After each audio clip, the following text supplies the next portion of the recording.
Hello प्यारे student, कैसे हैं आप सब। आशा करता हूँ सभी फिट होंगे। बच्चों, आज की इस वाली वीडियो में हम लोग chapter number 3 squares and square roots के बारे में थोड़ा थोड़ा जानेंगे। यानी कि हम लोग बेसिक से इंट्रोडक्शन करेंगे।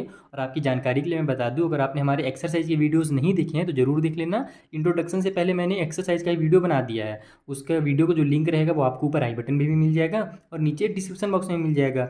और यहाँ पर जो हम लोग इंट्रोडक्शन करने वाले हैं ना, चूँकि देखो चैप्टर हमारा बहुत बड़ा है, तो हम लोग बेसिक से इंट्रोडक्शन लेंगे बुक के हेल्प से ही। आपकी बुक में ही लगभग चीज़ें दे दी गई हैं कि आपको क्या पढ़ना है, कौन से टॉपिक्स इंपॉर्टेंट हैं, उनको कैसे सॉल्व करना है। ये 2-3 पॉइंट्स हम लोग ध्यान रखते हुए इस चैप्टर का इंट्रोडक्शन करने वाले हैं और आपकी बुक की हेल्प से करेंगे, अलग से कहीं पर नहीं जाएंगे। तो सबसे पहले तो अपन नाम से ही स्टार्ट करते हैं, स्क्वायर्स एंड स्क्वायर रूट्स। जो बच्चा क्लास 7-6 में नहीं पढ़ा होगा मन लगा करके, सीधे 8 में पहुंच गया, अब उसे लग रहा है कि अब तो बोर्ड होने वाले हैं इस साल, तो मुझे मन लगा करके पढ़ना चाहिए ना। जरूरी नहीं कि हर साल बोर्ड हो ना, इस साल होने वाला है। आप हो सकता है 2-3 साल बाद मेरी वीडियो देखोगे तो उस टाइम हो सकता है कि बोर्ड हट गया हो। ये बोर्ड हटते रहता है क्लास 8 में, ठीक है। तो मान लेते हैं कि फिर भी क्लास 8 में बच्चा पढ़ना शुरू किया, तो स्क्वायर क्या होता है तो मुझे यही नहीं पता रहेगा।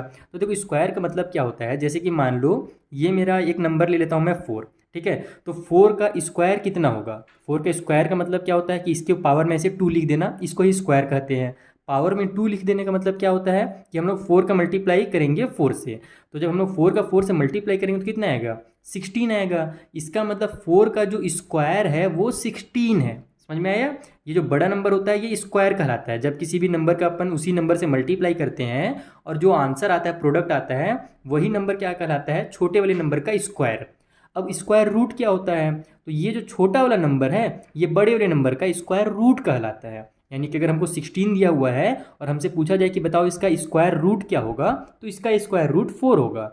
और 4 का अगर स्क्वायर पूछा जाए तो वो 16 होगा। सिंपल। बड़ा नंबर स्क्वायर होता है, छोटा नंबर स्क्वायर रूट होता है। अब यहाँ पर स्क्वायर और स्क्वायर रूट से रिलेटेड कुछ क्वेश्चंस आते हैं, कुछ है ना, डायरेक्ट आपके दिमाग में जिसको सॉल्व करना पड़ेगा, यानी कि वो प्रॉपर्टीज होती हैं स्क्वायर की, उसको समझ लेते हैं पहले तो अपन। तो देखो अपने बुक की पेज नंबर 43 ओपन कर लो। यहाँ पर बहुत सारे प्रॉपर्टी दिए हुए हैं, उसमें से मैं आपको एकदम सेम जो हमारा जरूरी है उसको बता देता हूँ।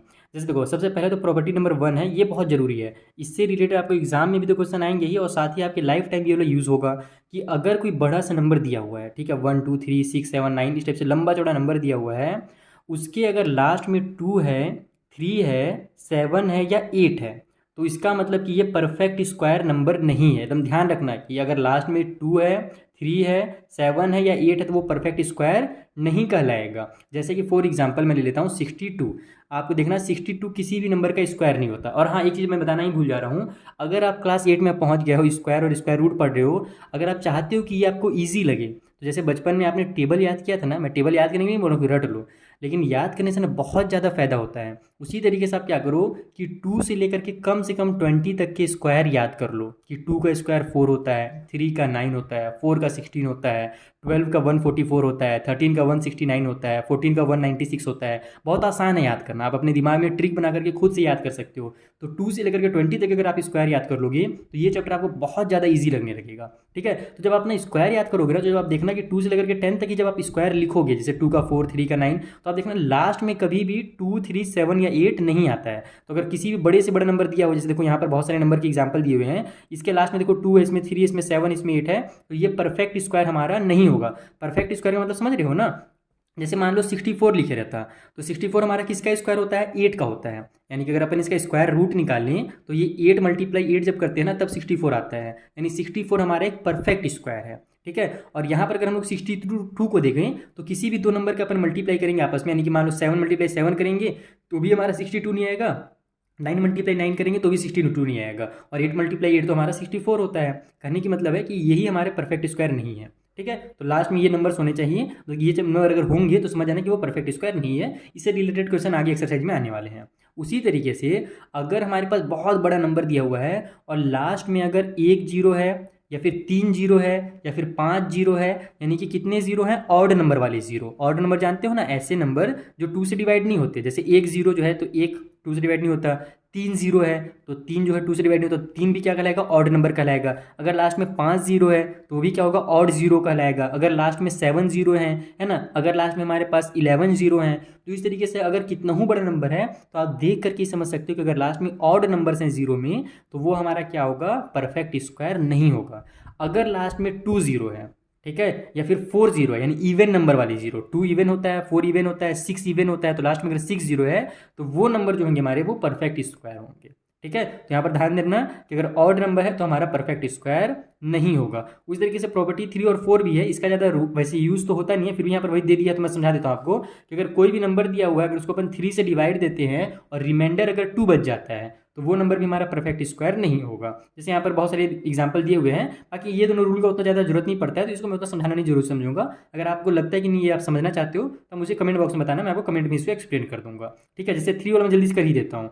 यहाँ पर आपके पास नंबर दिया हुआ है ना, अब बोला जा रहा है कि इस नंबर को अगर 3 से डिवाइड दें और अगर 2 रिमाइंडर बच जाएगा तो हमारा ये परफेक्ट स्क्वायर नहीं होगा। ठीक है, भले यहाँ पर लास्ट में 2 हो या फिर कोई भी नंबर ले लेते हैं जैसे कि 0, वैसे बहुत सारे नंबर हैं, मान लो इसी को मैं ले लेता हूँ, तो पता कैसे चलेगा 3 से डिवाइड देखोगे क्या? बिल्कुल नहीं। आपने क्लास 6 में डिविजिबिलिटी रूल पढ़ा है ना, डिवाइड वाला रूल पढ़ा हुआ है।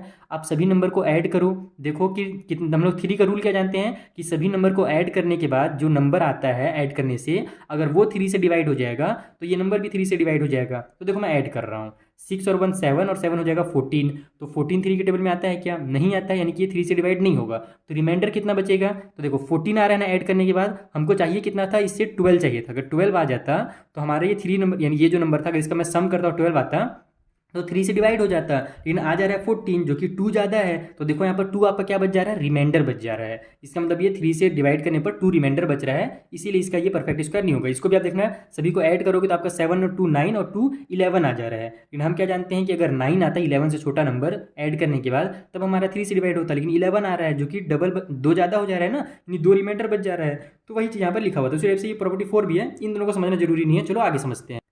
अब जल्दी जल्दी समझते हैं। यहाँ पर बहुत सारे प्रॉपर्टी है।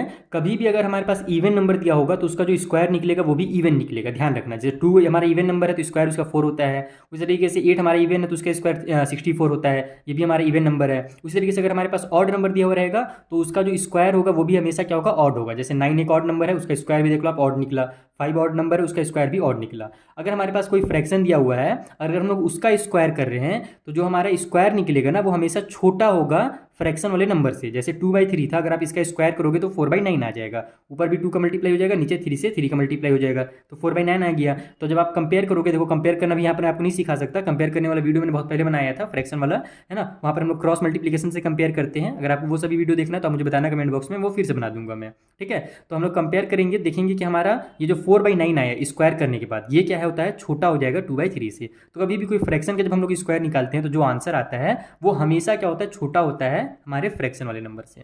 उसी तरीके से अगर हमारे पास 2 नेचुरल नंबर्स हैं, ठीक है, नेचुरल फिर सिंपल आप समझ लो नंबर्स हैं, 2 नंबर्स हैं, अगर अपने को उसका स्क्वायर को माइनस करना है, कंसेक्यूटिव नंबर होने चाहिए, यानी कि सब पहले बड़ा होना चाहिए उसके बाद उससे छोटा होना चाहिए। जैसे कि मान लो 8 का स्क्वायर दिया हुआ रहेगा और 7 का स्क्वायर दिया हुआ रहेगा, तो इसको आपको सॉल्व नहीं करना है। ये नहीं कि आपने 8 8 जा 64 कर दिया और फिर माइनस में 7 7 जा 49 कर दिया और फिर माइनस करके आप आंसर लिख रहे हो, इतना लंबा चौड़ा नहीं काम करना है। इसमें एक ट्रिक वर्क करता है, आप कुछ मत करो, सिंपल ये दोनों जो नंबर्स है ना इनको आपस में ऐड कर दो। तो 8 और 7 कितना होता है हमारा? 15 होता है ना, तो बस 8 का स्क्वायर माइनस 7 का स्क्वायर भी 15 होगा। आप इसको माइनस करके चेक कर सकते हो। तो कभी भी अगर इस टाइप से नंबर आता है या आता है, इस एक्सरसाइज में क्वेश्चन दिए हुए हैं, तो देखना कि अगर कभी भी अगर 2 कंसेक्यूटिव नंबर्स हैं, एक बड़ा है उसके बाद उससे छोटा वाला है, तो उनका स्क्वायर करके अगर माइनस करने के लिए बोला जा रहा है तो वहाँ पर आप डायरेक्ट उन दोनों नंबर्स को ऐड कर देना तो उतना ही आंसर आएगा। अगर आप चाहो तो इसको चेक भी कर सकते हो, 36 का स्क्वायर निकालना मल्टीप्लाई करके और फिर 35 का स्क्वायर निकालना, फिर दोनों को आपस में माइनस करना, देखना आपका 71 ही आएगा। तो हम लोग क्या करेंगे? डायरेक्ट इन दोनों को ऐड करके ही आंसर निकाल देंगे, ट्रिक है। ठीक है, उसी तरीके से आपके पास एक और क्वेश्चन आता है कि अगर ऑड नंबर्स हैं कंटिन्यू आने वाले, कंसेक्यूटिव मतलब होता है कंटिन्यू आने वाले, जैसे 1 हो गया, 3 हो गया, है ना, 5 हो गया, 7 9, ये लाइन से आने वाले ऑड नंबर हैं। तो अगर बोला जाए कि शुरू के टोटल 5 ऑड नंबर्स का आप सम निकालो, तो आप क्या करोगे? 1 3 7 5 और 5 7 और 9 को ऐड करोगे क्या? देखो शुरू के ये कंसेक्यूटिव हमारे ऑड नंबर्स हैं तो इसको आपको ऐड नहीं करना है, उसमें टाइम वेस्ट होगा। इसका भी एक ट्रिक है, आप क्या करो, टोटल 5 नंबर्स है ना तो 5 का स्क्वायर कर दो, तो जब आप 5 का स्क्वायर करोगे तो आपका आ जाएगा 25। अब आप इसको ऐड करके देखो, आपका 25 ही आएगा। तो ये भी एक ट्रिक है। उस तरीके से अगर बोला जाए कि शुरू के 10 ऑड नंबर्स का आप क्या करो, स्क्वायर निकालो, सॉरी स्क्वायर बोल रहा हूँ, शुरू के 10 ऑड नंबर्स का आप सम कर दो, तो वहाँ पर भी आप क्या करोगे, शुरू के 10 नंबर्स को लिखोगे क्या? बिल्कुल नहीं, यहाँ पर टोटल 8 दिए हुए हैं, इसके आगे मान लो 17 भी रहता, फिर एक 19 रहता, तो टोटल 10 नंबर्स हो जाते। तो आप इन सभी को ऐड मत करो, आप डायरेक्ट क्या करो, 10 का स्क्वायर निकाल दो। तो 10 का स्क्वायर 100 होता है ना, तो शुरू के सभी 10 ऑड नंबर्स का जो सम निकलेगा वो भी हमारा 100 ही निकलेगा। आप चाहो तो इन सभी नंबर को ऐड करके देख सकते हो 1 से लेकर के 19 तक। ठीक है। तो ये सब कुछ रूल थे स्क्वायर से रिलेटेड। अब आते हैं पाइथागोरियन ट्रिपलेट। पाइथागोरियन ट्रिपलेट होता क्या है, सबसे पहले तो ये समझो। पाइथागोरस चाचा का नाम सुने हो, बस वही होते हैं पाइथागोरियन ट्रिपलेट, उन्होंने ही बनाया है। क्या होता है कि जब कभी भी हमारे पास एक राइट एंगल का ट्रायंगल होता है, देखो राइट एंगल ट्रायंगल सभी बच्चों ने देखा है, इसमें पाइथागोरस का थ्योरम वर्क करता है। इसमें राइट एंगल में मतलब क्या बोलते हैं, इसको 90 डिग्री वाला एंगल वाला ट्रायंगल भी बोला जाता है। इसमें होता क्या है कि ये होती है हमारी हाइपोटेन्यूज, ठीक है, इसको बोलते हैं अपन बेस, और इसको बोलते हैं अपन क्या, परपेंडिकुलर, ठीक है। ये तीन चीज़ें होती हैं किसी भी ट्रायंगल में, हमारे पास राइट एंगल वाले में। तो इसमें क्या होता है कि जो हाइपोटेन्यूज का स्क्वायर होता है, पाइथागोरस थ्योरम है कि जो हमारा हाइपोटेन्यूज का स्क्वायर होगा वो ये बेस का स्क्वायर प्लस ये परपेंडिकुलर का स्क्वायर करने पर आएगा। तो इसका बहुत ज़्यादा यूज़ है। अभी आपको समझ में नहीं आएगा, जब आप ट्रायंगल वाला चैप्टर पढ़ोगे ना, जहाँ पर आपको ट्रायंगल के एरिया निकालने के लिए दिया जाएगा, उसमें आप इसका वैल्यू समझोगे। आपने क्लास 7 में पढ़ रखा है, अगर नहीं पढ़ा तो आप क्लास 8 में भी दोबारा इसके बारे में जरूर पढ़ोगे ट्रायंगल वाले चैप्टर में, ठीक है। तो यहाँ पर हाइपोटेन्यूज का जो स्क्वायर होता है वो परपेंडिकुलर और बेस के स्क्वायर के सम के बराबर होता है, ये इसका रूल था। तो अब यहाँ पर कोई भी नंबर जो होंगे ना, पाइथागोरियन ट्रिपलेट कब होंगे, यानी कि यहाँ पर कुछ नंबर होंगे, तो मैंने आपको बस सिंबल से समझाया है। यहाँ पर मान लो ये 2 सेंटीमीटर होगा, ये 4 सेंटीमीटर होगा, ये 6 सेंटीमीटर होगा, लेकिन ऑटोमेटिकली कुछ भी आप नंबर नहीं ले सकते। किसी भी ट्रायंगल को बनाने के लिए हम जानते हैं ना कि कोई भी नंबर ऐसी नहीं कि ये हमारा 2 सेंटीमीटर बना लिया, इसको 3 सेंटीमीटर तो 4 सेंटीमीटर, तो वो गलत हो जाएगा। पाइथागोरियन ट्रिपलेट बनाने के लिए हमेशा ध्यान रखना कि हमारा वही जो पी का स्क्वायर है, यानी कि मान लो अगर एम एन पी तीन चीज़ें, मैंने यहाँ पर एच पी और बी लिखा हुआ है, अगर मान लो एम एन पी है तो एम का स्क्वायर प्लस एन का स्क्वायर, अगर उन दोनों का सम अगर पी के स्क्वायर के बराबर आ रहा है तभी वो पाइथागोरियन ट्रिपलेट होगा, जो कि मैंने आपको समझा दिया। जो हमारा एच का स्क्वायर होता है वो बेस का स्क्वायर और परपेंडिकुलर के स्क्वायर के बराबर होता है।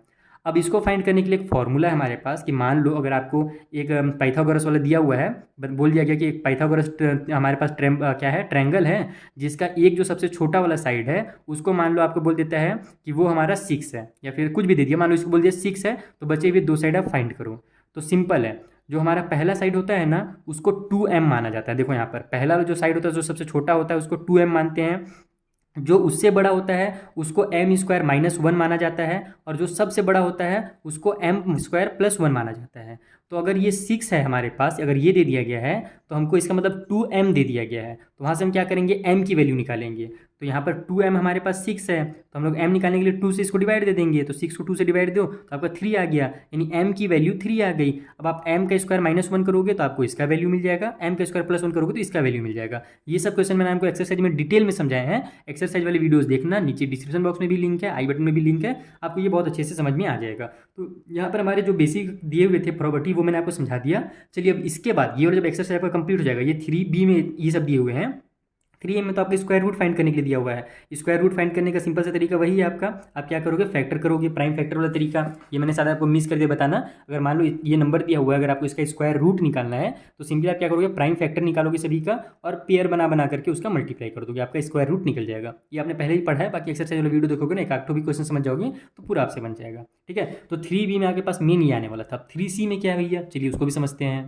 तो देखो एक्सरसाइज 3c में आपको स्क्वायर का जो रूट होता है ना, स्क्वायर मतलब करने वाला, स्क्वायर करने का तरीका फाइंड करना है। यानी कि वहाँ पर आपको दो मेथड दिए गए हैं, एक डायगोनल वाला मेथड दिया हुआ है और एक हमारा ये वाला कॉलम वाला मेथड दिया हुआ है। आपको ये मेथड से, इसको बोला तो वैसे शॉर्टकट मेथड जाता है, लेकिन मेरे हिसाब से अगर कोई बच्चा मल्टीप्लिकेशन फास्ट करता है ना तो उसके लिए मल्टीप्लाई करना ज़्यादा ईजी है इन दोनों मेथड को यूज़ करने से अच्छा। बाकी ये दोनों मेथड को आप यूज़ करोगे तो आपको मैथ में इंटरेस्ट जागेगा। इसको आप शॉर्टकट मेथड नहीं बोल सकते, लेकिन इंटरेस्टिंग मेथड जरूर बोल सकते हैं, क्योंकि इन दोनों मेथड से भी, ये कॉलम वाला मेथड और ये डायगोनल वाला मेथड, इनके थ्रू भी स्क्वायर निकाला जाता है और बहुत मज़ा आता है इसको निकालने में। बाकी इसको शॉर्टकट बोलना तो मेरे हिसाब से पाप हो जाएगा, क्योंकि इसमें टाइम ज़्यादा लगता है। अगर आप मल्टीप्लाई करके, मान लो आपको दिया हुआ है 39 के स्क्वायर निकालने के लिए ना, तो 39 मल्टीप्लाई 39 अगर आप स्पीड में करने सक जा रहे हो तो आपको इसमें कम समय लगेगा। तो शॉर्टकट ये है, और इसमें आप करोगे थोड़ा सा ज़्यादा समय लगेगा। बाकी मज़ा आपको इसमें आएगा, ये वाला मेथड और ये कॉलम मेथड। इसमें देखो क्या होता है कि आपको ग्रुप बना लेना है, ए का स्क्वायर कर लेना है, 2ab कर लेना, बी का स्क्वायर कर लेने से 2 डिजिट हमारे पास, तो ये हमारा ए का स्क्वायर हो जाएगा और ये हमारा बी का स्क्वायर हो जाएगा। इस तरीके से 2 मल्टीप्लाई ए मल्टीप्लाई बी हो जाएगा बीच में हमारे पास। ये 3 कॉलम बना लेना है आपको। इधर से स्टार्ट करना है, बी का स्क्वायर यानी कि 7 के स्क्वायर 49, 2a मल्टीप्लाई b, तो यहाँ पर हमारा 56 आ जाएगा। इसका मल्टीप्लाई करोगे ना 7 4 और 2 का आपस में, तो यहाँ पर 56 आएगा। उसी तरीके से a का स्क्वायर यानी कि 4 का स्क्वायर करोगे तो 16 आएगा। फिर इधर से आपको पहला डिजिट लेना है, उसको उतार देना है, फिर ये जो बचा हुआ है उसको इधर कैरी कर देना है और दोनों को ऐड करके यहाँ पर जो आएगा उसका पहला वाला डिजिट उतार देना है और जो बच जाएगा उसको कैरी कर देना है। फिर यहाँ पर इनको ऐड करना है और लास्ट में पूरा आंसर लिख देना है। तो ये स्क्वायर करने का तरीका है और ये ज़्यादा ईजी लगता है मुझे कॉलम मेथड के कंपेरिजन में। कॉलम मेथड में आपको थोड़ा सा मल्टीप्लाई करना पड़ेगा, थोड़ा लिखना पड़ेगा ज़्यादा। इसके बारे में मैंने आपको यहाँ पर बहुत बार सिखाया है, बहुत सारे क्वेश्चन मैंने आपको सॉल्व करना बताए हैं। तो आप ये वाला वीडियो देख लेना, आपको समझ में आ जाएगा। ठीक, यहाँ पर मतलब बेसिक आपको दो चीज़ों को एक्सरसाइज 3C में पढ़ना है। एक तो हमारा स्क्वायर करने का कॉलम मेथड और दूसरा हमारा वो वाला मेथड, उसे क्या बोलते हैं, डायगोनल मेथड। ठीक है, दो मेथड आपको यहाँ पर पढ़ने हैं। तो यहाँ पर हमारा 3C भी कंप्लीट हो जाएगा। अब हम लोग आते हैं कि स्क्वायर रूट कैसे निकाला जाए। तो बस वही चीज़ है, जैसे आपने प्राइम फैक्टोरियल मेथड से एक्सरसाइज 3A में निकाला है ना, सेम उसी टाइप से आपको यहाँ पर भी काम करना है। नंबर जो भी दिया हुआ रहेगा उसके आपको प्राइम फैक्टर फाइंड कर लेते हैं। प्राइम फैक्टर मतलब आप इसको स्टार्ट करोगे 2 से डिवाइड करना। सबसे छोटा जो हमारा प्राइम नंबर होता है वो 2 होता है, फिर 3 होता है, फिर 5 होता है। तो इस तरीके से हमारे प्राइम जो नंबर्स हैं उनसे आपको डिवाइड दे करके देखना है। 2 से डिवाइड हो जाएगा, फिर 2 से डिवाइड होगा, फिर ये 3 से डिवाइड होगा, फिर ये 3 से डिवाइड होगा, फिर 3 से होगा, फिर 1, 3 1 जा 3 हो जाएगा, 1 आ गया तो खेल खत्म। अब जितने भी नंबर है उनको आपको उतार लेना है। फिर आपको क्या करना है, पेयर बनाना है। 2 का पेयर बना तो एक बार 2 लिखो, 3 का पेयर बना तो 3 लिखो, फिर 3 का पेयर बना तो 3 लिखो। फिर सभी को आपस में मल्टीप्लाई करोगे तो आपको 18 आ जाएगा। इसका मतलब कि 324 का जो स्क्वायर रूट निकलेगा वो 18 निकलेगा। इसको ये जो साइन बना हुआ है ना, इसको स्क्वायर रूट कहा जाता है। ठीक है, यानी कि ये जो हमारा नंबर है 324, ये 18 का स्क्वायर है। यानी 18 मल्टीप्लाई अगर अपन 18 करेंगे ना तो 324 आ जाएगा, और 324 का जब हम लोग स्क्वायर रूट निकालेंगे तो वो 18 आ जाएगा। बस यही चीज़ है यहाँ पर। चलिए आगे देखते हैं और क्या दिया हुआ है। तो वही सारी चीज़ें दी हुई है यहाँ पर स्क्वायर रूट से रिलेटेड ही।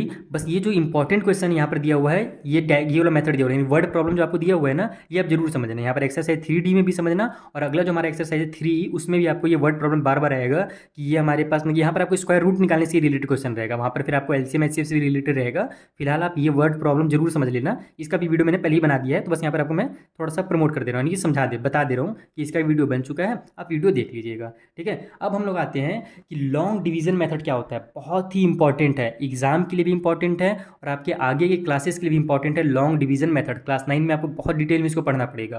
तो यहाँ पर जब हम लोग इसको एक्सरसाइज में सॉल्व करेंगे तो आप ध्यान से समझना, इसमें कुछ नहीं करना रहता है। अगर कोई भी नंबर दिया हुआ है उसका बोला जा रहा है कि स्क्वायर रूट फाइंड कीजिए लॉन्ग डिवीजन मेथड से। एक मेथड तो हमने ये वाला देख लिया, ये हमारा स्क्वायर रूट फाइंड करने का मेथड था ना। लेकिन लॉन्ग डिवीजन अगर मान लो कोई ऐसा नंबर आ गया डेसिमल वाला नंबर, तब क्या करोगे? तो डेसिमल वाले नंबर में ना आप ये वाला मेथड यूज़ नहीं कर पाओगे, वहाँ पर आपको लॉन्ग डिवीजन मेथड ही यूज़ करना पड़ेगा। इसीलिए ये सीखना बहुत ज़्यादा जरूरी है आपके लिए। तो इसमें होता क्या है, थोड़ा सा मैं आपको बेसिक जानकारी यहाँ पर दे देता हूँ कि जैसे आपके पास नंबर दिया हुआ है ना, तो आप उसका पेयर बनाओगे। राइट साइड से दो दो नंबर का पेयर बनता है। जैसे कि मान लो यहाँ पर अगर इस टाइप से दिया हुआ है, अगर 1784 दिया रहता तो, या फिर इस तरीके से कोई भी नंबर रहता, तो राइट साइड से दो नंबर का, फिर इधर दो नंबर का ऐसे पेयर बनता। लेकिन इधर हमने दो नंबर का बनाया, ये सिंगल बच गया है तो सिंगल छोड़ दो। उसके बाद क्या करते हैं कि ये नंबर देखते हैं कि इसके, यानी ये जो हमारा नंबर है 7, इसके आसपास कोई स्क्वायर वाला नंबर है क्या, यानी इससे छोटा, इससे बड़ा नहीं होना चाहिए। आप जानते हो ना, डिवाइड में हम लोग छोटा नंबर लेते हैं, कभी बड़ा नंबर नहीं लिया जाता है। वही चीज़ यहाँ पर भी देखेंगे।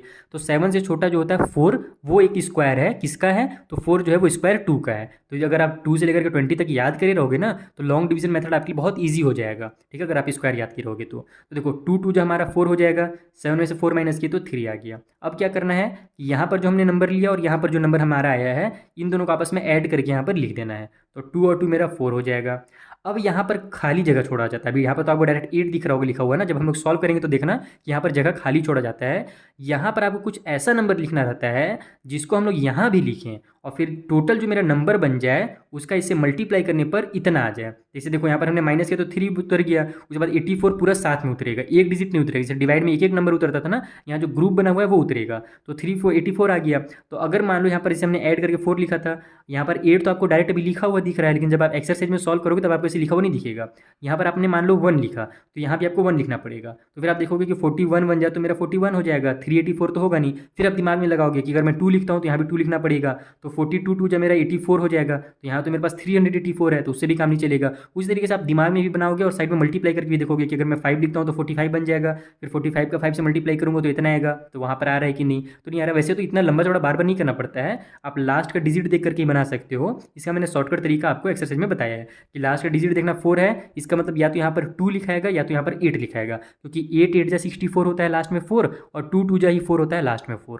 तो अगर 2 नहीं लिखा रहा है इसका मतलब 8 ही लिखाएगा। तो शॉर्टकट तरीका आपके दिमाग में ऑटोमेटिक आ जाएगा अगर आप स्क्वायर याद करे रहोगे तो। क्योंकि देखो आप जब स्क्वायर याद करोगे ना तो आपको लास्ट में दिखेगा कि 8 का स्क्वायर जो होता है वो 64 होता है, यहाँ पर लास्ट में 4 आ रहा है। इसका मतलब कि यहाँ पर या तो हम लोग 8 लिखेंगे या तो 2 का स्क्वायर लिखेंगे। 2 का स्क्वायर कितना होता है? उसमें भी 4 होता है लास्ट में। तो इन दोनों में से ही कोई एक नंबर होगा। तो फिर आप बीच के जो नंबर हैं उनको चेक नहीं करोगे। 3 हो गया है ना, 4 हो गया, 5 हो गया, 6 हो गया, ये सबको आप चेक ही नहीं करोगे। आप जानते हो क्योंकि उसमें लास्ट में तो हमारा 4 आता नहीं है, तो इससे आपका टाइम बचेगा। इसीलिए स्क्वायर में बार बार बोल रहा हूँ, आप याद कर लो। और लॉन्ग डिवीजन मेथड वाला वीडियो मैंने बहुत डिटेल में बताया है सिखाया आप लोगों को। ये वाला वीडियो आप जरूर देखना। एक्सरसाइज 3E का भी लिंक आपको नीचे डिस्क्रिप्शन बॉक्स में मिल जाएगा। यहाँ पर आपको लॉन्ग डिवीजन मेथड्स इसको भी फाइंड करने में सिखाया है, और ये जो हमारे पास वर्ड प्रॉब्लम दिए हुए हैं 3D और 3E के, मैंने बहुत डिटेल में समझाया है। अगर एक आध क्वेश्चन छूट गया होगा मुझसे तो आप मुझे कमेंट बॉक्स में याद दिला देना कि सर ये क्वेश्चन छोड़ दिया था, आपने स्किप कर दिया था, उसको थोड़ा सा समझा दीजिए, तो मैं दोबारा से उस क्वेश्चन का वीडियो बना दूंगा। बाकी मुझे जहाँ तक याद है मैंने सारे क्वेश्चन का वीडियो बना दिया है। ठीक है, तो ये तो हमारे पास ऐसे नंबर्स थे बच्चा कि जिसका आप स्क्वायर आसानी से निकाल सकते हो, यानी अगर आप प्राइम फैक्टर वाला जो मेथड है हमारा ना वो भी लगाओगे तो भी निकल जाएगा। लेकिन तब क्या होगा जब आपके पास डेसिमल दिया हो, तो डेसिमल जब दिया रहता है ना तो उस कंडीशन में आपको लॉन्ग डिवीजन मेथड ही यूज़ करना पड़ता है। तो अगर आपने वहाँ पर 3E में अगर लॉन्ग डिवीजन मेथड अच्छे से समझ लिया है तो यहाँ पर डेसिमल में आपको कन्फ्यूजन बिल्कुल भी नहीं होगा, सेम टू सेम मेथड रहेगा, बस जहाँ पर डेसिमल वाला नंबर उतरेगा वहाँ पर आपको डेसिमल लगा देना है।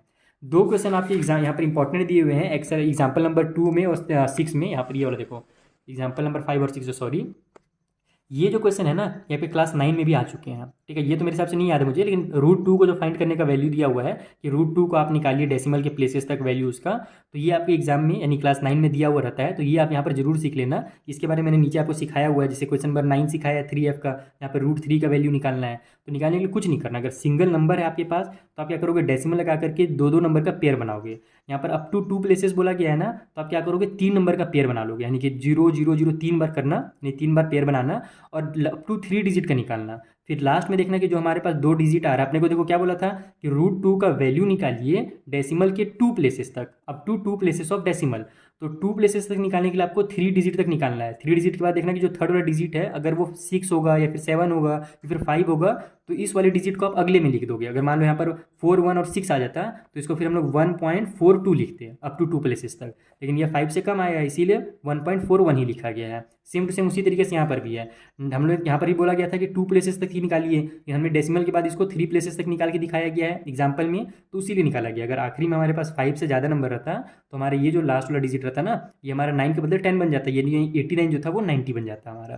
तो ये एक तरीका है कि अगर 2 प्लेसेस बोल रहा है तो 3 डिजिट तक निकालिए, अगर 3 प्लेसेस बोल रहा है तो 4 डिजिट तक निकालिए। ठीक है, तो यहाँ पर हमारा एक्सरसाइज 3 भी इसी तरीके से कंप्लीट हो जाएगा आपका, मेन यहीं तक है। उसके बाद ये तो एकदम सिंपल है, वही नंबर जो हमारे पास एक्सरसाइज 3D में दिए हुए थे सिंगल, यहाँ पर उसको फ्रैक्शन बना के दिया हुआ है, ऊपर वाले का अलग निकाल दो नीचे वाले का अलग निकाल दो, यानी सेम वही काम है, उसी को डबल करके दे दिया गया है और कुछ नहीं यहाँ पर भी। तो यहाँ पर आपका फिर कंप्लीट हो जाएगा। फिर हमने ये जो 3H है इसका भी वीडियो बना दिया है कंप्लीट, एकदम पूरे के पूरे क्वेश्चन मैंने सॉल्व करा दिए एक्सरसाइज 3H की भी, उसका वीडियो का लिंक भी आपको नीचे डिस्क्रिप्शन बॉक्स में मिल जाएगा।